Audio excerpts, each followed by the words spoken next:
Praise Lord, brothers and sisters. கர்த்தராகிய இயேசு கிறிஸ்துவின் மகா பரிசுத்த நாமத்தினால் எல்லோரையுமே வாழ்த்துகிறேன்.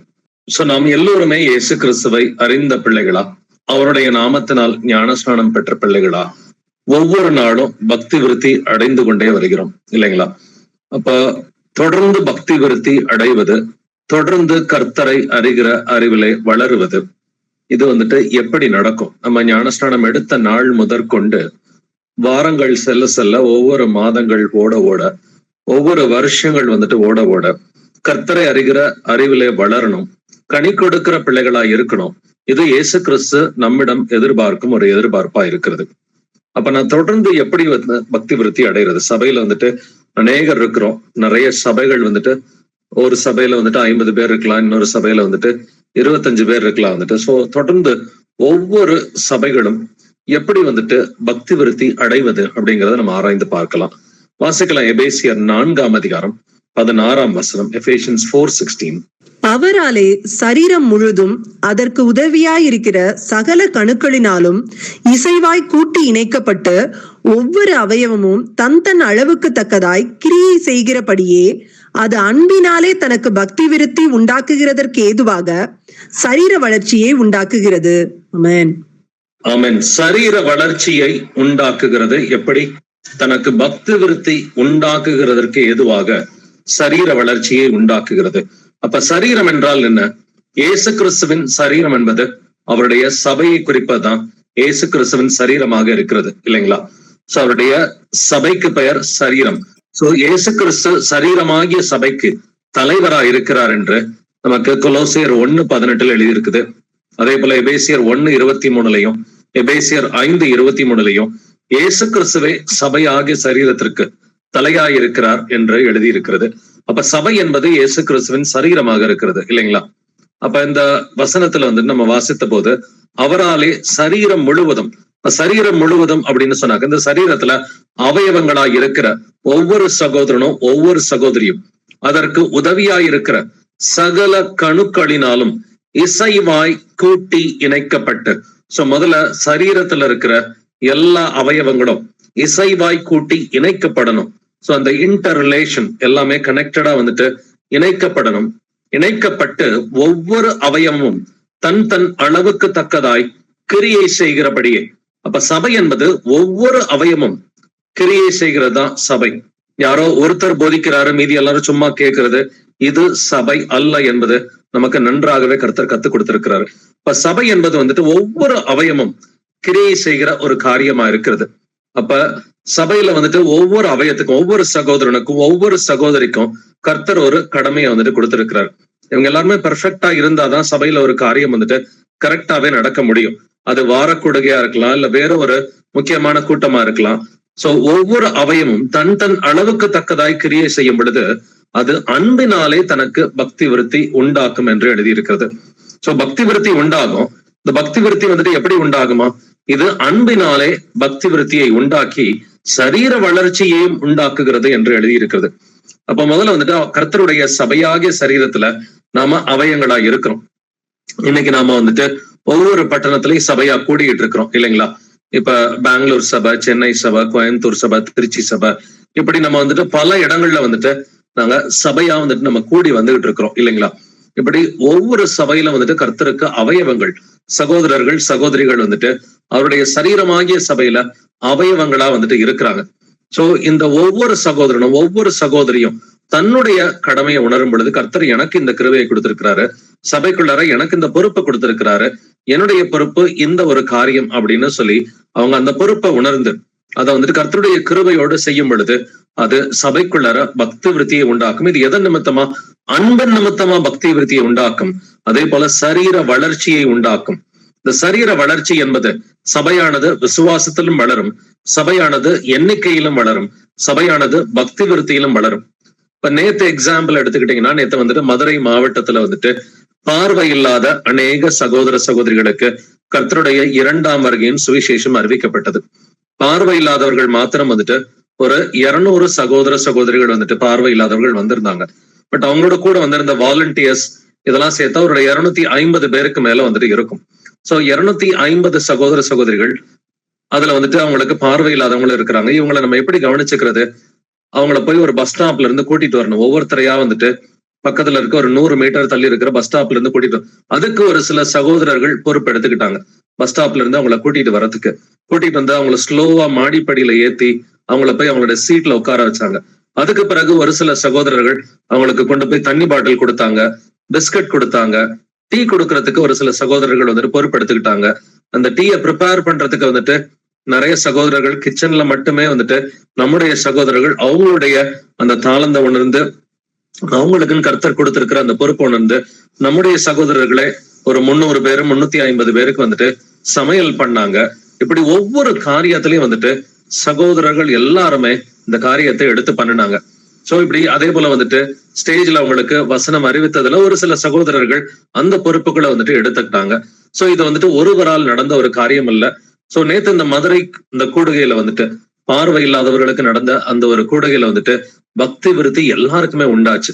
இது எதனால இந்த பக்தி விருத்தி உண்டாச்சு? இது ஒவ்வொரு அவயமும் தன் தன் அளவுக்கு தக்கதாய் கர்த்தர் எனக்கு என்ன கிருபையை கொடுத்திருக்கிறாரு அப்படின்றத ஒவ்வொரு சகோதரனும் வந்துட்டு நேத்து உணர்ந்தாங்க.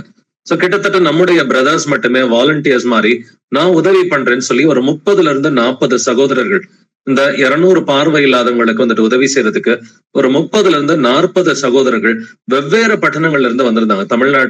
தமிழ்நாட்டு சபையில இருந்து வெவ்வேறு பட்டணங்கள்ல இருந்து நாங்களும் உதவி செய்யறோம், நாங்களும் ஒரு பொறுப்பெடுத்துக்கிறோம் அப்படின்னு சொல்லி வெவ்வேறு சகோதரர்கள் வந்திருந்தாங்க. வர முடியாத அநேகர் வரணும்னு விருப்பப்பட்டாங்க. ஆனா அந்த ஹால்லயும் வந்துட்டு இடம் இல்ல. வர முடியாத அநேகர் வந்துட்டு ஜெபிச்சுக்கிட்டாங்க. வந்துட்டு ஒரு சில நிறைய உதவிகள் வந்துட்டு இதற்காக அவங்க செஞ்சிருக்கிறாங்க. சோ இப்படி ஒவ்வொரு அவையும் தன் தன் அளவுக்கு தக்கதாய் கிரியை செய்ததை நேற்று பிராக்டிக்கலாவே வந்துட்டு பார்க்க முடிஞ்சு. சோ இந்த ஒரு மீட்டிங் நேற்று சக்சஸ்ஃபுல்லா நடக்கணும்னா நம்பர் 1 நமக்கு கர்த்தருடைய கிருபை வேணும். சோ கர்த்தருடைய கிருபை பூரணமா இருந்தது வந்துட்டு பார்க்க முடிஞ்சு. சொல்ல போனா இது நடந்த ஒரு இடம் பாத்தீங்கன்னாக்க அது ஒரு கள்ள சபையோட வந்துட்டு கூடாரத்துலதான் இந்த என்டையர் மீட்டிங் நடந்துச்சு. மதுரையில வந்துட்டு ஒரு ஃபேமஸ் பைபிள் காலேஜ் இருக்குது, வந்துட்டு பைபிள் பாபன் அப்படின்ற ஒரு பைபிள் காலேஜ் இருக்கு. இன்ஃபேக்ட் இந்த இடத்த புக் பண்ணும் பொழுது எங்களுக்கு அதை பத்தி பெருசா வந்துட்டு ஒன்னும் தெரியாது. இது ஒரு ஃபேமஸான பைபிள் காலேஜ், இது எதுவுமே தெரியாது. அவங்க பல ஆண்டுகளா பைபிள் காலேஜ் எல்லாம் வச்சு நடத்திக்கிட்டு இருக்கிறாங்க. பல ஆண்டுகளா ரொம்ப ஃபேமஸான வந்துட்டு ஒரு கூட்டமா தான் வந்துட்டு இருக்கிறாங்க.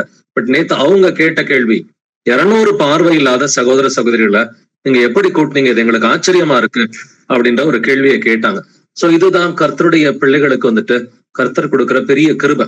சோ ஈவன் கட்டட சபைகள் எஸ்டாப்ளிஷ்டா இருக்கிறவங்க ஒரு 60 ஆண்டு காலமா அவங்க இருக்கிறாங்கன்றதை நாங்க கேள்விப்பட்டோம். சோ 60 ஆண்டு காலமா வந்துட்டு அவங்க சுவிசேஷம் அறிவிக்கிறாங்கன்னு சொல்லிக்கிறாங்க. பட் ஒரு 200 பார்வை இல்லாத சகோதர சகோதரிகளை நீங்க எப்படி கூட்டினீங்க? இது கர்த்தருடைய சுத்த கிருபையா இருக்கிறது. சோ தொடங்குனதுல இருந்து கடைசி வரைக்கும் எல்லாத்தையும் கர்த்தர் பெர்ஃபெக்டா வந்து நடத்தினார். எப்படின்னாக்க தன்னுடைய பிள்ளைகள் மூலமா வந்து நடத்தினார். சோ காரணம் என்னன்னாக்க ஒவ்வொரு அவயமும் ஒவ்வொரு சகோதரனும் ஒவ்வொரு சகோதரியும் தன் தன் அளவுக்கு தக்கதாய் நேற்று கிரியை செய்தார்கள். அது அன்பினாலே சபைக்கு பக்தி விருத்தியை உண்டாக்கியது. இதன் மூலமா சரீர வளர்ச்சியும் உண்டாச்சு. அநேகர் சுவிசேஷத்தை ஏத்துக்கிட்டாங்க. இயேசு கிறிஸ்து தான் மெய்யான தேவன்றதை ஏத்துக்கிட்டாங்க. இயேசு கிறிஸ்துவின் வருகை சீக்கிரமா இருக்குது, நான் பரிசுத்தமாகணும் அப்படின்ற அந்த பக்தி விருத்தியோட ஒரு சில சிறு சிறு உதவிகள் வந்துட்டு அநேக சகோதர சகோதரர்கள் முன் வந்து அவங்களுக்கு நம்ம சிறு உதவிகள் செய்யலாம்னு சொல்றத வந்துட்டு அவங்களுக்கு கொடுத்த அந்த அரிசியோ மளிகை சாமானோ அந்த சிறு உதவிகளை அவங்க பெற்றுக்கிட்டு இயேசு கிறிஸ்துவின் நாமத்திற்கு மகிமையை செலுத்திட்டு சந்தோஷமா எல்லாருமே போனாங்க. நம்முடைய சகோதரர்களும் கர்த்தருக்கு நன்றி சொல்லிட்டு சந்தோஷமா எல்லாருமே மீண்டும் திரும்பி வந்தோம். சோ இதை எதை காண்பிக்குதுன்னா, இங்க எந்த ஒரு தனி மனிதனுடைய ஆளுகையோ ராஜ்யமோ வந்துட்டு இங்க கிடையாது. கர்த்தருடைய சபைகள்ல தனி மனிதனுடைய ஆளுகை கள்ள சபைகள்ல இருக்கிறது போல தனி மனிதனுடைய ஆளுகையோ ராஜ்யமோ இங்க கிடையாது. வந்துட்டு இங்க ஒவ்வொரு அவயமும் தன் தன் கடமையை வந்துட்டு உணர்ந்ததுனால அற்புதமா இயேசு கிறிஸ்துவின் நாமத்திற்கு மகிமை செலுத்தும்படி இந்த எபேசியர் 4:16 நமக்குள் நிறைவேறியதை வந்துட்டு நம்மளால பார்க்க முடியுது. தொடர்ந்து வாசிக்கலாம். அப்போஸ்தலர் 9:31, Acts 9:31.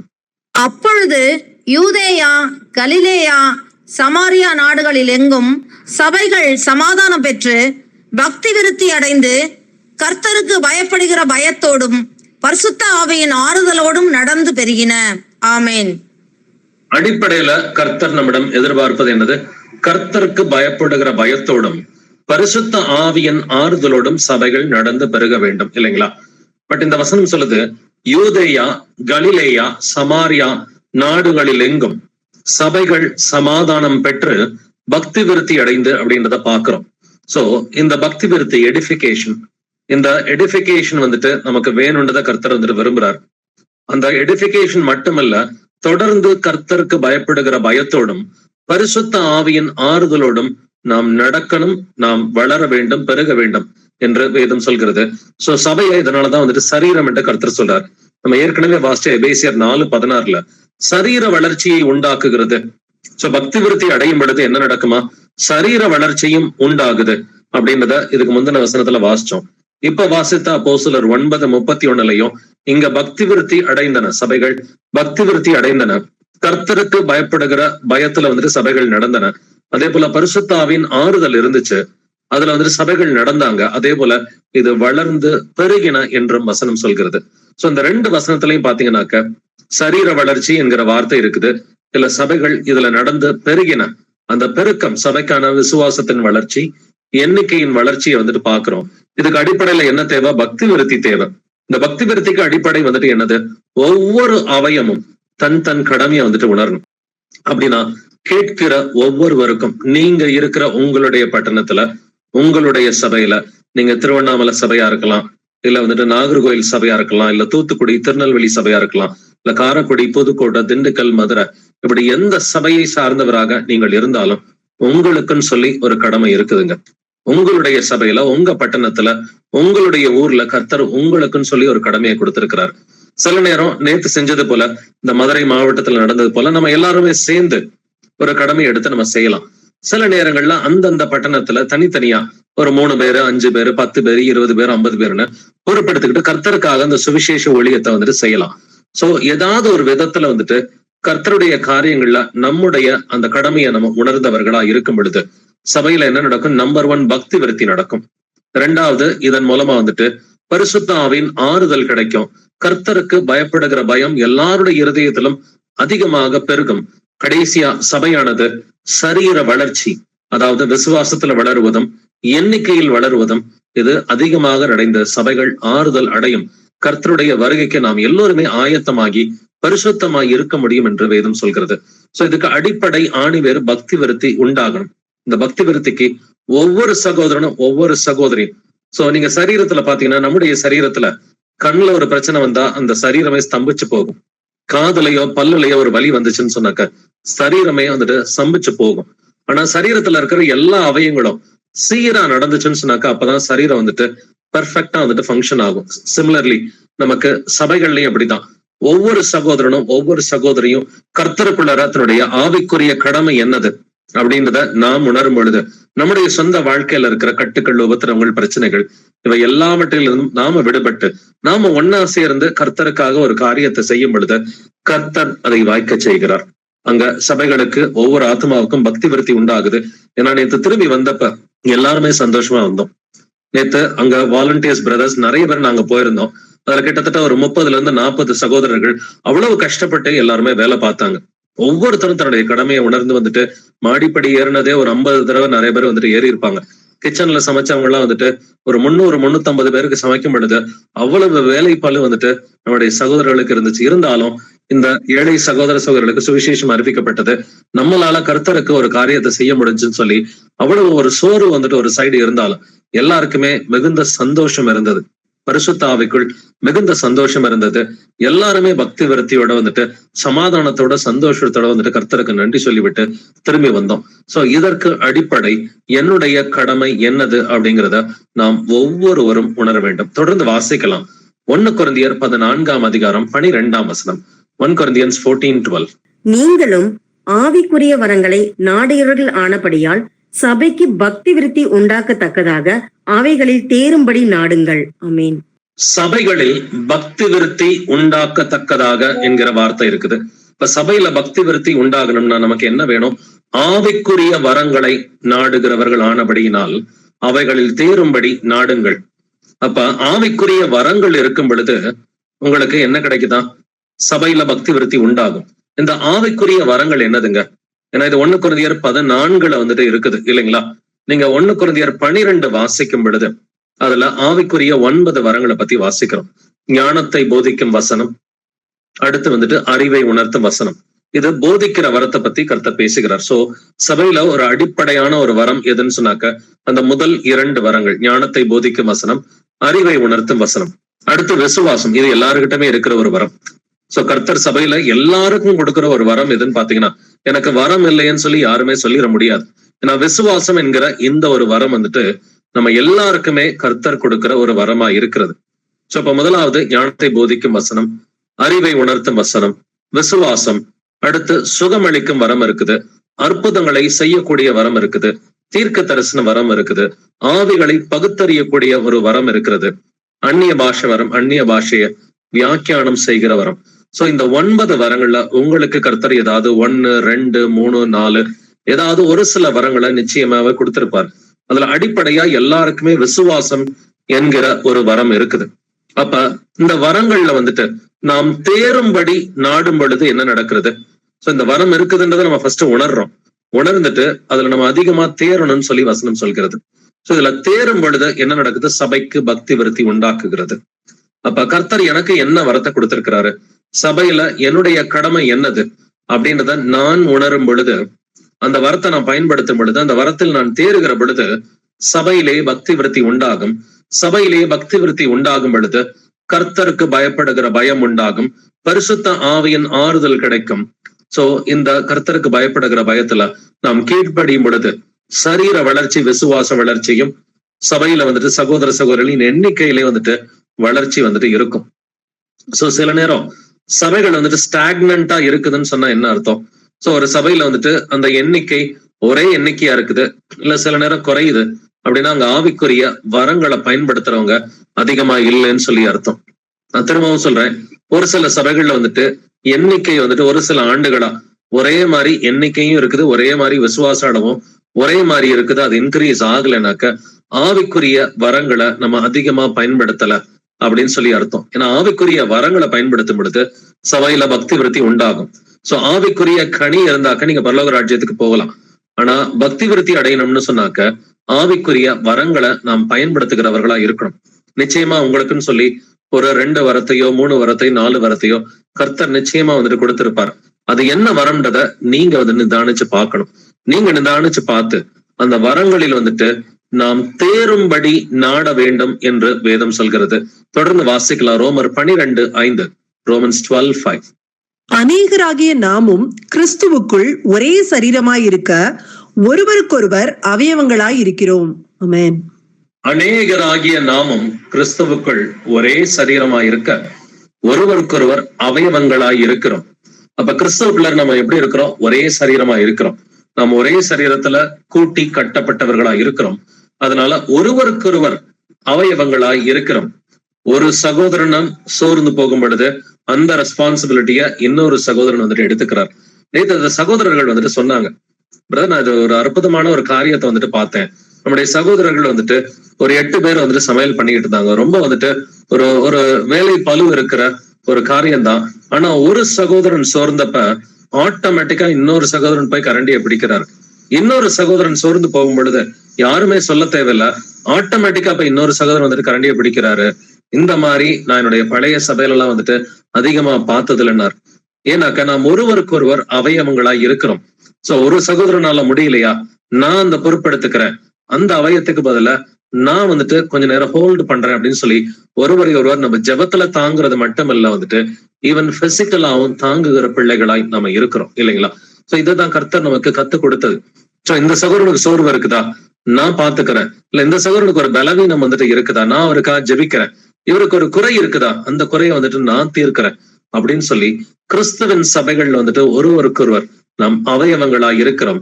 அப்பதான் வந்துட்டு சபையானது சரீர வளர்ச்சியை உண்டாக்கும் என்று எழுதியிருக்கிறது. சரி, இந்த பக்தி விருத்திக்கு அடிப்படையானது எதுன்னு பாத்தீங்கன்னா புத்தி சொல்லுதல், அதாவது எக்ஸார்டேஷன். சோ இந்த புத்தி சொல்லுதல், எக்ஸார்டேஷன் இருப்பது ஆவிக்குரிய வரங்கள்ல ஒரு முக்கியமான வரம் வந்துட்டு போதிக்கிறது இல்ல புத்தி சொல்லுதல். சோ போதிக்கிறதுனா நம்ம மேடையில் என்ன போதிக்கிறதுன்னு கிடையாது. நம்ம 1:1 கூட தனிப்பட்ட முறையில ஒருவருக்கு ஒருவர் போதித்து புத்தி சொல்லி கொண்டு. சோ நமக்கு சபை கூடுதல் வசனம் தெரியும். எபிரேயர் 10:24-25 நம்ம ஒருவருக்கு ஒருவர் போதித்து புத்தி சொல்லி கொண்டு என்கிற வசனம் இருக்குது. இந்த புத்தி சொல்லுதல் எக்ஸார்டேஷன் என்று இங்கிலீஷ்ல எழுதி இருக்குது. சோ அதே போல பக்தி விருத்தி எடிஃபிகேஷன். சோ எடிஃபிகேஷன் வேணும்னா முதல்ல எக்ஸார்டேஷன் வந்துட்டு வேணும். எக்ஸார்டேஷன் இல்லாம எடிஃபிகேஷன் இல்ல. சோ விச் மீன்ஸ் புத்தி சொல்லுதல் இல்லாம பக்தி விருத்தி இல்லை என்றதை நம்ம புரிஞ்சுக்கணும். வாசிக்கலாம் அப்போஸ்தலர் 13:5 Acts 13:15. நியாயப்பிரமாணமும் தீர்க்க தரிசன ஆகமமும் வாசித்து முடித்த பின்பு, சகோதரரே, நீங்கள் ஜனங்களுக்கு புத்தி சொல்ல விரும்பினால் சொல்லுங்கள் என்று சொல்லும்படி ஜெப ஆலய தலைவர்கள் அவர்களிடத்தில் ஆள் அனுப்பினார்கள். ஆமேன். நியாயப்பிரமாணமும் தீர்க்க தரிசன ஆகமும் வாசித்து முடித்த பின்பு, சோ வசனத்தை வாசிக்கிறாங்க. வாசிச்ச பின்பு வந்துட்டு அப்போஸ்தலர்கள்ட்ட இப்ப பர்னபா பவுல் அங்க இருக்கிறாங்க. அவங்கள்ட்ட வந்துட்டு என்ன சொல்றாங்க? சகோதரரே, நீங்கள் ஜனங்களுக்கு புத்தி சொல்ல விரும்பினால் சொல்லுங்கள்.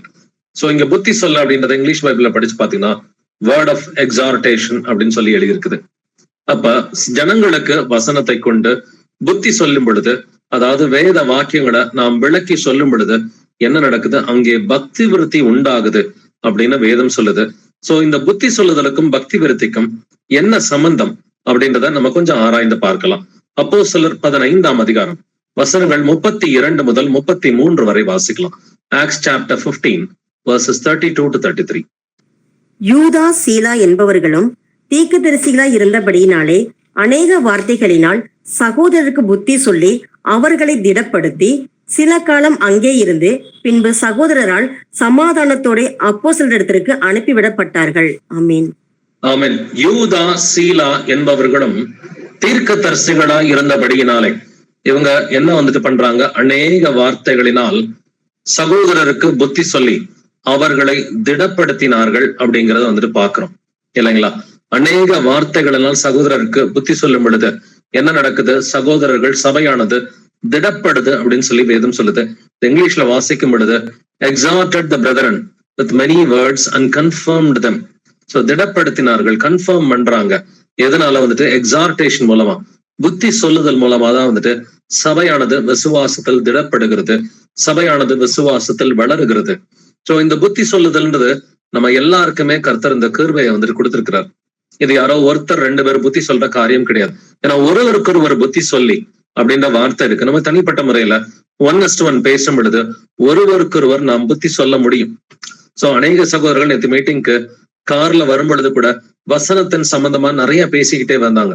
செப்பரேட்டா வந்துட்டு 2, 3, 4 கார்ல வந்துட்டு சகோதரர்கள் வந்திருந்தாங்க. ஒவ்வொரு கார்லயும் ஒரு 4-5 பேர் வரும் பொழுது பாத்தீங்கன்னா அவங்க வசனத்தை பத்தி பேசின காரியங்களை பத்தியும் அதுல நடந்த சாட்சிகளை பத்தியும் வந்துட்டு அவங்க எந்தெந்த அளவுக்கு பக்தி விருத்திக்கு ஏதுவா பேசிக்கிட்டாங்க, எந்தெந்த அளவுக்கு ஒருவருக்கு ஒருவர் புத்தி சொல்லி கொண்டார்கள் அப்படின்றதையும் கேட்கும் பொழுது ரொம்ப ரொம்ப சந்தோஷமா இருந்துச்சு. சோ அடிப்படையில சபையானது வந்துட்டு விசுவாசத்துல வளரணும். அதே போல எண்ணிக்கையில வளரணும்னாக்க பக்தி விருத்தி வேணும். பக்தி விருத்தி அடையணும்னு சொன்னாக்க நாம் முதல்ல வந்துட்டு ஒவ்வொருத்தருடைய கடமையை உணர்ந்து நாம் ஒருவருக்கு ஒருவர் புத்தி சொல்ல வேண்டும் என்று வேதம் சொல்கிறது. சோ சபையா நம்ம கூடும் பொழுதும் அதுல நமக்கு வந்துட்டு ஒரு கண்காணியோ ஒரு மூப்பரோ நமக்கு போதிக்கிறார்.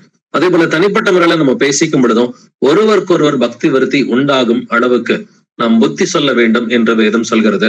சோ இந்த மாதிரி நேரங்கள்ல வந்துட்டு தனிப்பட்ட முறையில நம்ம வந்துட்டு மீட் பண்ணும் பொழுது கூட அந்த தேவையில்லாத பேச்சுக்களை, சில நேரம் வந்துட்டு வெட்டி பேச்சுகளோ வீண் வார்த்தைகளோ வந்துட்டு இதை அவாய்ட் பண்ணணும்னு சொல்லி கர்த்தர் சொல்றாரு. ஏன்னா நீங்கள் பேசுகிற ஒவ்வொரு வீண் வார்த்தைக்கும் நியாய தீர்ப்பு நாளிலே கணக்கு ஒப்புவிக்க வேண்டும் என்று எழுதியிருக்கிறது.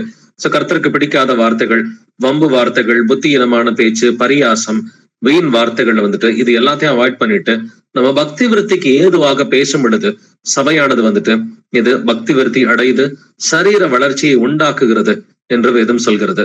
வாசிக்கலாம் அப்போஸ்தலர் 19:8 Acts 19:8. பின்பு பவுல் ஜெப ஆலயத்தில் பிரவேசித்து தைரியமாய் பிரசங்கித்து 3 மாதம் அளவும் தேவனுடைய ராஜ்யத்துக்கு அடுத்தவைகளை குறித்து சம்பாஷணை பண்ணி புத்தி சொல்லி கொண்டு வந்தான். ஆமென். ஆமென். பவுல் வந்துட்டு என்ன செய்யறான்? 3 மாதம் அளவும் தேவனுடைய ராஜ்யத்துக்கு அடுத்தவைகளை குறித்து புத்தி சொல்லி கொண்டு வந்தான் என்று எழுதியிருக்கிறது. சோ இந்த எக்ஸார்டேஷன், புத்தி சொல்லுதல் நடக்கும் பொழுதுதான் வந்துட்டு சோ வசனம் தெளிவா நமக்கு வந்துட்டு புரியுது இல்லைங்களா?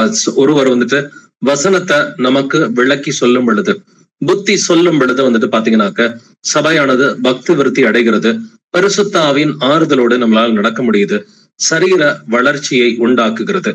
தொடர்ந்து வாசிக்கலாம் அப்போஸ்தலர் 20:2 Acts 22. அவன் அந்த திசைகளிலே சுற்றி நடந்து சீஷர்களுக்கு வெகுவாய் புத்தி சொல்லி கிரேக்கு தேசத்திலே சேர்ந்தான். ஆமென். அவன் அந்த திசைகளிலே சுற்றி நடந்து சீஷர்களுக்கு வெகுவாய் புத்தி சொல்லி, சோ சீஷர்களுக்கு வெகுவாய் புத்தி சொல்லி, இங்கிலீஷ்ல given them much exhortation அப்படின்னு சொல்லி எழுதியிருக்குது. சோ இந்த புத்தி சொல்லுதல், எக்ஸார்டேஷன், இது ஒரு முக்கியமான வரமாக இருக்கிறது. சோ ஞானத்தை போதிக்கும் வசனம், அறிவை உணர்த்தும் வசனம், அந்த வரங்கள், ஆவிக்குரிய வரங்கள்ல வந்துட்டு பாத்தீங்கன்னாக்க முதல் 2 வரங்கள் வந்துட்டு பாத்தீங்கன்னாக்க இது ரொம்ப ரொம்ப முக்கியமான வரம். சபையில ஒரு அடிப்படையான வரம். இந்த முதல் 2 வரங்கள் வந்துட்டு பாத்தீங்கன்னாக்க சபையில போதிக்கிற வரத்தை பத்தியும் புத்தி சொல்லுகிற வரத்தை பத்தியும் தான் கர்த்தர் வந்துட்டு ஞானத்தை போதிக்கும் வசனம், அறிவை உணர்த்தும் வசனம், விசுவாசம் என்ற இந்த அடிப்படையான முதல் 3 வரங்களை வந்துட்டு கர்த்தர் வைத்திருக்கிறார். சோ இந்த வரங்களை நம்ம பயன்படுத்தும் பொழுதுதான் சபையானது பக்தி விருத்தி அடைகிறது. சோ இந்த வரங்கள் ஆக்டிவேட் ஆகலைன்னா, சில சபைகள்ல வந்துட்டு கர்த்தருக்குரிய வரங்கள் ஆக்டிவேட் ஆகல, ஒரு சில சகோதர சகோதரிகள் வந்துட்டு அந்த பொறுப்புகளை உணரலைன்னா என்ன நடக்கும்னு சொன்னாக்க அந்த சபை அப்படியே ஸ்டாக்னேட் ஆகும். ஒண்ணு விசுவாசத்திலையும் ஸ்டாக்னேட் ஆகும், எண்ணிக்கையிலையும் ஸ்டாக்னேட் ஆகும். சில நேரம் எண்ணிக்கையிலையும் குறையும், விசுவாசத்திலையும் வந்துட்டு குறையும். சோ அடிப்படையில சபைகள் வந்துட்டு பக்தி விருத்தி அடையணும்னாக்க அந்த ஆவிக்குரிய வரங்களை வந்துட்டு அட்லீஸ்ட் ஒரு சிலராவது நன்றாக புரிந்தவர்களா அந்த ஆவிக்குரிய வரங்கள்ல வந்துட்டு தேரும்படி நாடுங்கள் என்று வேதம் சொல்கிறது. சோ அடிப்படையில தனிப்பட்ட முறையில நமக்கு என்ன வேணும்? பரலோக ராஜ்யத்துக்கு நீங்க போகணும்னா தனிப்பட்ட முறையில ஆவியின் கனியில நிலைத்திருக்க வேண்டும். சோ நீங்க தனிப்பட்ட முறையில ஒரு சகோதரனா சகோதரியா பரலோக ராஜ்யத்துக்கு போகணும்னு சொன்னாக்க உங்களுக்கு அன்பு, சந்தோஷம், சமாதானம், நீடிய பொறுமை, தயவு, நற்குணம், விசுவாசம், சாந்தம், இச்சையடக்கம், இந்த 9 ஆவியின் கனி இருந்தாக்க நீங்க பரிசுத்தமா இருப்பீங்க, நீங்க பரலோக ராஜ்யத்துக்கு போவீங்க. பட் சபையானது பொதுவாக பக்தி விருத்தி அடையணும், சரீர வளர்ச்சி உண்டாகணும் அப்படின்னு சொன்னாக்க ஆவிக்குரிய வரங்கள் நமக்கு வேணும். அதை நம்ம உணரணும், அதில் தேரும்படி நாம் நாட வேண்டும் என்று வேதம் சொல்கிறது. அதுக்கு இந்த புத்தி சொல்லுதல், எக்ஸார்டேஷன் ரொம்ப ரொம்ப அவசியமானது. இதன் மூலமாக நாம் பக்தி விருத்தி அடைகிறோம். அப்போஸ்தலர் 20:31 வாசிக்கலாம். ஆக்ட்ஸ் 20:31. ஆனபடியால் நான் 3 வருஷ காலமாய் இரவும் பகலும் கண்ணீரோடு இடைவிடாமல் அவனவனுக்கு புத்தி சொல்லி கொண்டு வந்ததை நினைத்து விழித்திருங்கள். ஆமீன். 3 வருஷ காலமாய் அப்படின்னு எந்த சபையை பார்த்து என்று பவுல் வந்து சொல்றான்? எபேசு சபையின் மூப்பர்களை வரவழைத்து இந்த 3 வருஷ காலமாய் இரவும் பகலும் கண்ணீரோடே இடைவிடாமல் அவனவனுக்கு புத்தி சொல்லி கொண்டு வந்ததை நினைத்து விழித்திருங்கள். சோ ஜாக்கிரதையா இருங்கன்னு சொல்லி எபேசு சபையின் மூப்பர்களுக்கு பவுல் வந்துட்டு எச்சரிக்கிறான். சோ அடிப்படையில பவுல் செஞ்சது என்னது? புத்தி சொல்லி கொண்டு வருதல், எக்ஸார்டேஷன். சோ இந்த எக்ஸார்டேஷன் இருந்தாதான் எடிஃபிகேஷன் வந்துட்டு இருக்கும். எக்ஸார்டேஷன் இல்லைனாக்க எடிஃபிகேஷன் வந்துட்டு இருக்காது. சோ எடிஃபிகேஷன் இல்லைனாக்க சரீர வளர்ச்சி கிடையாது. சோ நம்ம எல்லாருமே எதிர்பார்க்கறது என்னது? சபை விசுவாசத்துல வளரணும், எண்ணிக்கையில வந்துட்டு வளரணும், இல்லைங்களா? இப்ப விசுவாசத்திலையும் எண்ணிக்கையிலையும் வளரணும்னாக்க அடிப்படையில அந்த எடிஃபிகேஷன் பக்தி விருத்தி உண்டாகணும். சோ நமக்கு இந்த எடிஃபிகேஷன் பக்தி விருத்தி இருக்கணும்னு சொன்னாக்க நமக்கு அடிப்படையில புத்தி சொல்லுதல், அந்த எக்ஸார்டேஷன், இதுக்கு ஆவிக்குரிய வரங்கள்ல வந்துட்டு ஒரு சிலர் ஒவ்வொரு சபையிலையும் ஆக்டிவேட் ஆகணும். இந்த 9 வரங்களை பத்தி நமக்கு கர்த்தருக்கு சித்தமானா நம்ம ஒவ்வொரு வாரமும் ஒவ்வொரு வரத்தை பத்தி நம்ம ரிசர்ச் பண்ணலாம். வந்துட்டு நம்ம ஒவ்வொரு வரத்தையும் கர்த்தருக்குள்ள நம்ம எப்படி பயன்படுத்துறது, சபையில பக்தி விருத்தி உண்டாகும்படி எப்படி பயன்படுத்துறதுன்றத நம்ம வந்துட்டு ஒவ்வொரு வாரமும் ஆராய்ந்து பார்க்கும் பொழுது சோ எப்படி ஒவ்வொரு வரத்தையும் பயன்படுத்த முடியும். சோ தீர்க்க தரிசன வரத்தை எப்படி பயன்படுத்த முடியும், அதே போல விசுவாசத்தை எப்படி பயன்படுத்துறது, வந்துட்டு ஆவிகளை பகுத்தறியக்கூடிய வரத்தை வந்துட்டு எப்படி வந்துட்டு பயன்படுத்துவது, அந்நிய பாஷை வரம் என்றால் என்ன, அதை வந்துட்டு எப்படி பயன்படுத்தும் அப்படின்னு சொல்லி ஒவ்வொரு வரத்தை பத்தியும் கர்த்தருக்கு சித்தமானால் நம்ம ஒவ்வொரு வாரமா ஆராய்ந்து பார்க்கலாம். தொடர்ந்து வாசிக்கலாம். ரோமர் 12:8. ரோமன்ஸ் 12:8.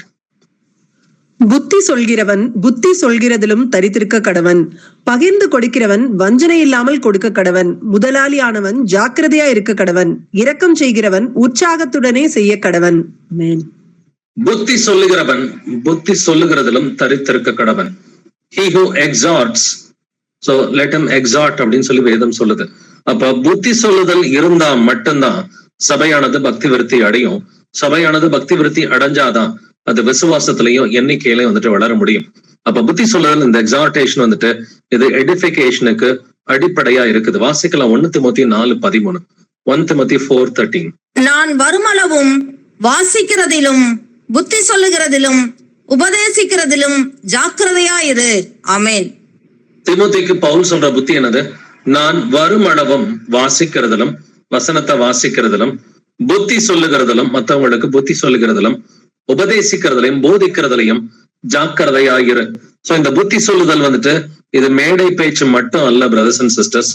இது யாரோ ஒரு மூப்பன் வந்துட்டு எல்லாருக்கும் போதிக்கிற ஒரு காரியம் மட்டும் இல்ல, அது உபதேசம் இல்லைங்களா? அது உபதேசிக்கிறது. புத்தி சொல்லுதல்ன்றது 1:1 வந்துட்டு நம்ம புத்தி சொல்லுது. ஓகே பிரதர், உங்களுக்கு இந்த பிரச்சனை இருக்குதா, நீங்க இதை வந்துட்டு செஞ்சு பார்க்கலாம், இந்த வசனத்தை வந்துட்டு உணர்ந்துக்குங்களேன், இந்த வசனத்தை நீங்க கடைபிடிச்சீங்கன்னாக்க இது நிச்சயமா வந்து இந்த பிரச்சனை வந்துட்டு தீரும். அதுபோல சிஸ்டர், நீங்க இந்த வசனத்தை நீங்க கடைபிடிச்சீங்கன்னா உங்களுக்கு இந்த வியாதி தீரும், இந்த பிரச்சனையில இருந்து நீங்க வெளியில வரலாம். இல்ல இந்த வசனத்தின்படி இதுதான் வந்துட்டு ஆணி வேறா இருக்கு, இந்த பிரச்சனைக்கான காரணம் இதுவாக தான் இருக்குது, இந்த காரணத்துக்காக இந்த பாவத்துக்காக நீங்க கத்தட்ட போய் வந்துட்டு மன்னிப்பு கேளுங்க, மணந்துருங்கன்னு சொல்லி நம்ம புத்தி சொல்லுதல்ன்றது ஒரு 1:1 கான்டெக்ட்ல தான் வந்துட்டு கர்த்தர் இங்க எழுதி இருக்கிறார். சோ பொதுவாகவும் புத்தி சொல்ல முடியும், தனிப்பட்ட விதத்திலையும் நம்மளால புத்தி சொல்ல முடியும். பட் பொதுவா உபதேசங்கள் அதிகமா கொடுக்கப்படுகிறது இல்லைங்களா? பொதுவா கொடுக்கப்பட்டது உபதேசமா இருக்கிறது. சோ புத்தி சொல்லுதல் பொதுவாகவும் வந்துட்டு சொல்ல முடியும். ஒரு சபைக்குரிய ப்ராப்ளத்தை ஐடென்டிஃபை பண்ணி அந்த ஒரு சபைக்காக நம்ம பொதுவா புத்தி சொல்ல முடியும். இல்ல தனிப்பட்ட நபர்கள், தனிப்பட்ட சகோதரன் சகோதரிக்கு வந்துட்டு அவங்க வளருவதற்கு என்ன செய்யணுன்றத தனிப்பட்ட விதத்திலையும் புத்தி சொல்ல முடியும். சோ புத்தி சொல்லுதல் நீங்க யார் வேணா யாருக்கு வேணா சொல்லலாம், வசனத்தை அடிப்படையாக கொண்டு. வசனத்தை அடிப்படையாக கொண்டு 1:1 யார் வேணா யாருக்கு வேணா புத்தி சொல்லலாம். அல்லது ஈவன் சபையில வந்துட்டு போதிக்கப்படும் பொழுதும் இதற்கு அடிப்படை வந்துட்டு இந்த ஆவிக்குரிய வரங்கள் என்பதை நாம் உணர்ந்து கொள்ள வேண்டும். நீங்க கவனிச்சிருப்பீங்க, எத்தனை ஆண்டு காலமா நம்ம ஆவிக்குரிய கனிகள் முக்கியம்ன்றதை வந்துட்டு பல வருஷமா நம்ம வந்துட்டு சகோதரர்கள் போதிச்சிருக்கிறாங்க. அது உண்மைதான். ஆவிக்குரிய கனி வந்துட்டு நமக்கு அடிப்படைன்றதை வந்துட்டு நம்ம உணர்ந்திருக்கிறோம். இந்த அன்பு, சந்தோஷம், சமாதானம் போன்ற ஆவியின் கனி இல்லாம பரலோக ராஜ்யத்துக்கு போக முடியாது. இது இல்லாம நீங்க பரிசுத்தமா இருக்க முடியாது. பட் ஆவிக்குரிய வரம் இருந்தாதான் சபையானது பக்தி விருத்தி அடையும் என்பதை வந்துட்டு நாம் உணர்ந்து கொள்ள வேண்டும். பட் எதுக்காக புத்தி சொல்லணும் அப்படின்றதை நம்ம தெரிஞ்சுக்கலாம். 1 தெசலோனிக்கர் 3ஆம் அதிகாரம் 2ஆம் வசனம் வாசிக்கலாம். 1 Thessalonians 3:2. இந்த உபத்திரவங்களினாலே ஒருவனும் அசைக்கப்படாதபடிக்கு உங்களை திடப்படுத்தவும் உங்கள் விசுவாசத்தை பற்றி உங்களுக்கு புத்தி சொல்லவும் நம்முடைய சகோதரனும் தேவ ஊழியக்காரனும் கிறிஸ்துவின் சுவிசேஷத்தில் எங்கள் உடன் வேலையாளுமாகிய தீமோத்தேயுவை அனுப்பினோம். ஆமென். தீமோத்தேயுவை எதுக்கு அனுப்பணும்னு சொல்லி வந்துட்டு பவுல் வந்துட்டு இங்க எழுதுறான்.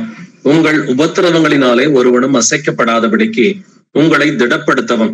சோ ஒண்ணு, உங்களை வந்துட்டு திடப்படுத்துறதுக்கு. 2வது, உங்கள் விசுவாசத்தை பற்றி உங்களுக்கு புத்தி சொல்லவும். சோ விசுவாசத்தை குறித்தே புத்தி சொல்லுதல் தேவையா இருக்குது.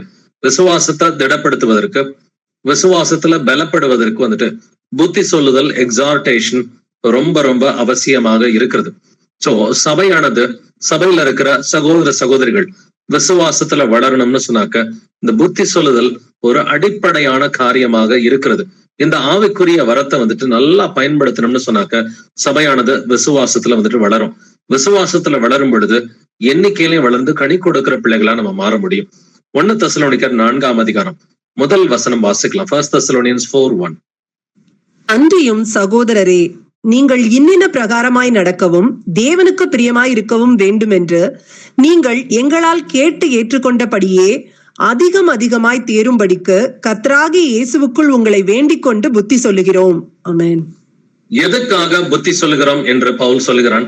நீங்கள் அதிகமாக தேரும்படிக்கு கர்த்தராகிய இயேசு கிறிஸ்துவுக்குள் உங்களை வேண்டிக் கொண்டு புத்தி சொல்லுகிறோம். நீங்க விசுவாசத்துல தேரணும் அப்படின்னு சொன்னாக்க புத்தி சொல்லுதல் மிகவும் அவசியமா இருக்கிறது. இந்த வசனம் அப்படிதான் சொல்லுது. கர்த்தராகிய இயேசு கிறிஸ்துவுக்குள் உங்களுக்கு புத்தி சொல்லுகிறோம். அதாவது வசனத்தை கொண்டு உங்களுக்கு புத்தி சொல்லுகிறோம். எதுக்காக? நீங்கள் அதிகமாய் தேர வேண்டும் என்று தெசலோனிக்கர் சபைக்கு பவுல் வந்துட்டு எழுதுகிறான். சோ இந்த புத்தி சொல்லுதல், எக்ஸார்டேஷன் வந்துட்டு ரொம்ப ரொம்ப அவசியமானது. இந்த உபதேசம் மற்றும் புத்தி சொல்லுதல், இந்த வரங்கள், அந்த முதல் 2 வரங்கள் இல்ல முதல் 3 வரங்களை நீங்க எடுத்து பாத்தீங்கன்னாக்க ஞானத்தை போதிக்கும் வசனம், அறிவை உணர்த்தும் வசனம், இதுல புத்தி சொல்லுதல் நிச்சயமாவே இருக்குது. சோ புத்தி சொல்லுதல் இருந்தாதான் விசுவாசத்திலேயே வளர முடியும் என்று வேதம் சொல்கிறது. இதன் மூலமா தான் பக்தி விருத்தி உண்டாக்குகிறது. சோ ஜெனரலா எடுத்துக்கும் பொழுது ஆவிக்குரிய வரங்கள் ஆக்டிவேட் ஆகும் பொழுது பாத்தீங்கன்னா சபையில வந்துட்டு எடிஃபிகேஷன், பக்தி விருத்தி நடக்குது. இதன் மூலமா சரீர வளர்ச்சி உண்டாக்குகிறது. கொலோசியர் 1:28 வாசிக்கலாம். கொலோசியன்ஸ் 1:28. எந்த மனுஷனையும் கிறிஸ்து இயேசுவுக்குள் தேறினவனாக நிறுத்தும்படிக்கு அவரையே நாங்கள் அறிவித்து எந்த மனுஷனுக்கும் புத்தி சொல்லி எந்த மனுஷனுக்கும் எல்லா ஞானத்தோடும் உபதேசம் பண்ணுகிறோம். ஆமேன். எந்த மனுஷனையும் கிறிஸ்து இயேசுவுக்குள் தேறினவனாக நிறுத்தும்படிக்கு. அப்ப ஒரு மனுஷனை வந்துட்டு விசுவாசத்துல தேறினவனா கிறிஸ்து இயேசுக்குள்ளார மாத்தணும்னு சொன்னாக்க முதல்ல என்ன பண்ணணும், அவரையே நாங்கள் அறிவித்து இயேசு கிறிஸ்துவ தான் போக்கஸ் பண்ணணும். போக்கஸ் மனுஷன்ட்ட போயிடக்கூடாது.